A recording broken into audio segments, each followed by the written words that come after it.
Hello সুপ্রিয় দর্শক বন্ধুরা, আমি অ্যাস্ট্রোলজার লিটন জয়ধর। আশা করি আপনারা সবাই ভালো আছেন, সুস্থ আছেন, নিরাপদে আছেন। আর আপনারা ভালো থাকেন, সুস্থ থাকেন, নিরাপদে থাকেন এই কামনাই করি। আজকে আপনাদের সাথে যে বিষয়টি নিয়ে কথা বলবো সেটি হচ্ছে সিংহ রাশি। এই সিংহ রাশির ভবিষ্যৎ কী এবং তাদের জীবনে কি কি ঘটতে চলেছে বা কি কি ঘটতে পারে, সেই বিষয়গুলি নিয়ে আজকে আলোচনা করব। আমাদের যে 6টি পাওয়ারফুল রাশি রয়েছে সে বিষয়ে গত ভিডিওতে আমি বলেছি। তার মধ্যে অন্যতম হচ্ছে সিংহ রাশি। কেন অন্যতম এবং সবার চেয়ে সেরা সেটি বলার মূল কারণ হচ্ছে এই রাশির অধিপতি গ্রহ হচ্ছে সূর্য। আর সূর্য হচ্ছে সবচেয়ে পাওয়ারফুল গ্রহ, কারণ সূর্যকে কেন্দ্র করে সমস্ত গ্রহরা ঘূর্ণমান এবং সূর্যের আলোয় অন্যান্য গ্রহরা আলোকিত হয়ে থাকে। তাহলে নিঃসন্দেহে সূর্য গ্রহটি একটি শক্তিশালী গ্রহ এবং এর যে রাশি সে হচ্ছে সিংহ, এবং সিংহ রাশির সিম্বলে কিন্তু সিংহ। তাহলে সিংহকে বলা হয় বনের রাজা।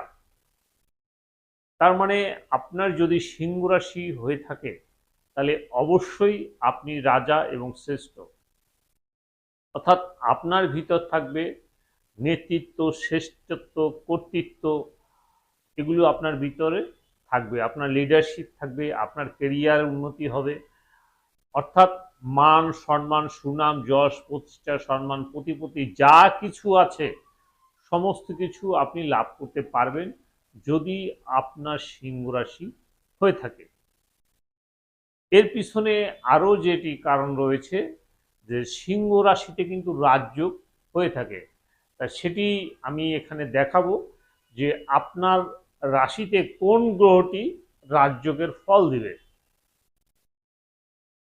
এই রাশিটি হচ্ছে মেষ রাশি,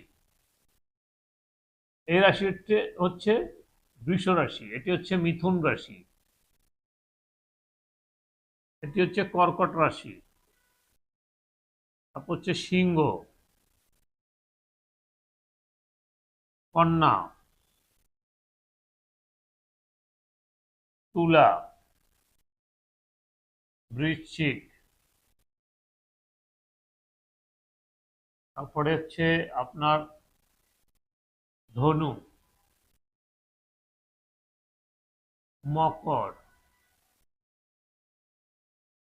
কুম্ভ, মীন। এই হচ্ছে মোট 12টি রাশি। এই ঘরের অধিপতি হচ্ছে মঙ্গল, এই ঘরের অধিপতি হচ্ছে মঙ্গল। অর্থাৎ সিংহ রাশির যে অধিপতি গ্রহ সে হচ্ছে রবি। এখন রবির যে মিত্র গ্রহ সেটি হচ্ছে মঙ্গল, তারপর হচ্ছে বৃহস্পতি, আর হচ্ছে চন্দ্র। এই হচ্ছে সিংহর মিত্র গ্রহ, অর্থাৎ রবি গ্রহের মিত্র গ্রহ এবং সিংহ রাশির মিত্র রাশি। এখন যে কথাটি আপনাদের আমি বলেছি যে সিংহ রাশির রাজযোগ গ্রহ কোনটি, সিংহ রাশির রাজযোগ গ্রহ বের করতে হলে আপনাকে এই রাশিটি 1 নম্বর রাশি বলতে হবে। এটি 1 ধরে 2, 3, 4, 5, 6, 7, 8, 9, 10, 11, 12।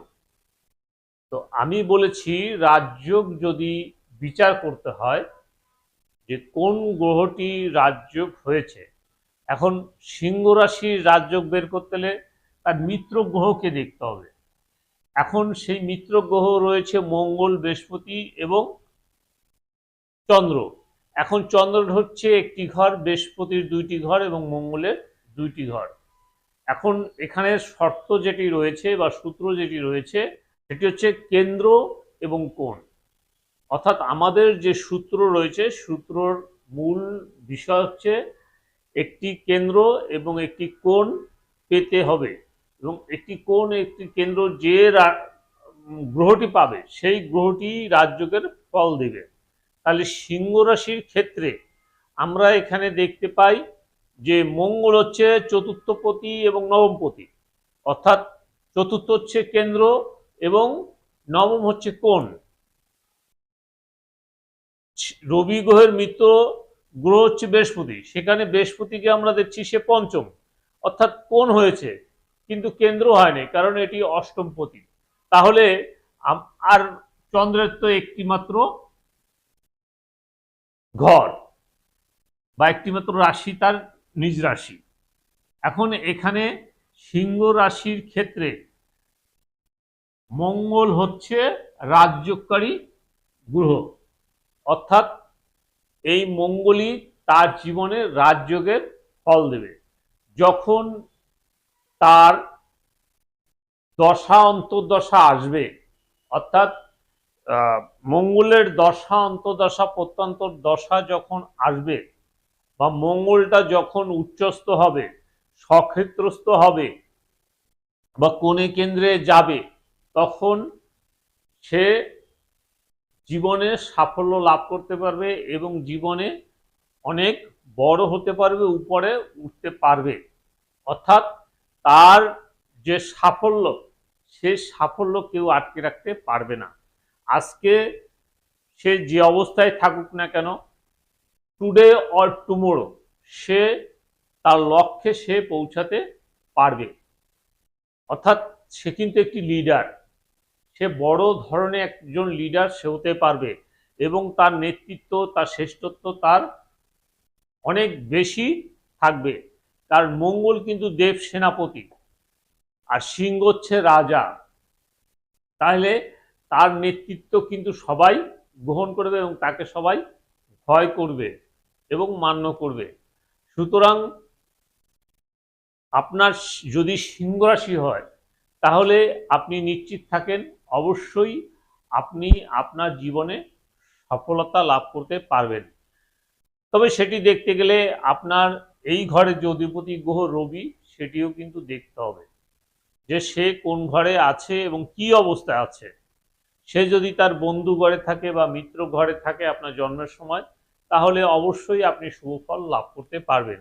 আবার মঙ্গলটাও যদি আপনার সে সময় শুভ ঘরে থাকে, বন্ধু ঘরে থাকে, মিত্র ঘরে থাকে, তাহলে অবশ্যই সেখান থেকে আপনি শুভ ফল পাবেন। কিন্তু যদি শত্রু ঘরে থাকে, অষ্টমে থাকে, দ্বাদশে থাকে, এরকম যদি হয়ে থাকে, শনি দৃষ্টি থাকে বা শনি যুক্ত থাকে, রাহু যুক্ত থাকে বা কেতু যুক্ত থাকে বা কেতুর দৃষ্টি থাকে, এরকম যদি হয়ে থাকে, তাহলে আপনি সেই রাজযোগের ফল কিন্তু কখনোই পাবেন না।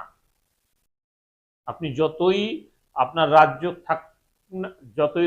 থাকুক না কেন, আপনি সেই ফলটি পাবেন না এবং আপনি আপনার লক্ষ্যে পৌঁছাতে পারবেন না। আশা করি আজকের ভিডিওটি আপনারা সহজেই বুঝতে পেরেছেন এবং আপনাদের ভালো লেগেছে। যাদের সিংহ রাশি রয়েছে তারা মিলিয়ে নেবেন, যাতে করে আপনার ভবিষ্যৎটা কেমন যেতে পারে আপনি বুঝতে পারেন। আজকের আলোচনা এ পর্যন্ত। পরবর্তী কী ধরনের ভিডিও দেখতে চান আমাকে লিখে জানাবেন, আমি সেই অনুযায়ী ভিডিও বানিয়ে আপনাদেরকে উপহার দেওয়ার চেষ্টা করব। ততক্ষণ পর্যন্ত আপনারা সবাই ভালো থাকুন, সুস্থ থাকুন, নিরাপদে থাকুন, এই কামনা করে আজকের মতো বিদায় নিচ্ছি। সবাইকে অনেক অনেক ধন্যবাদ।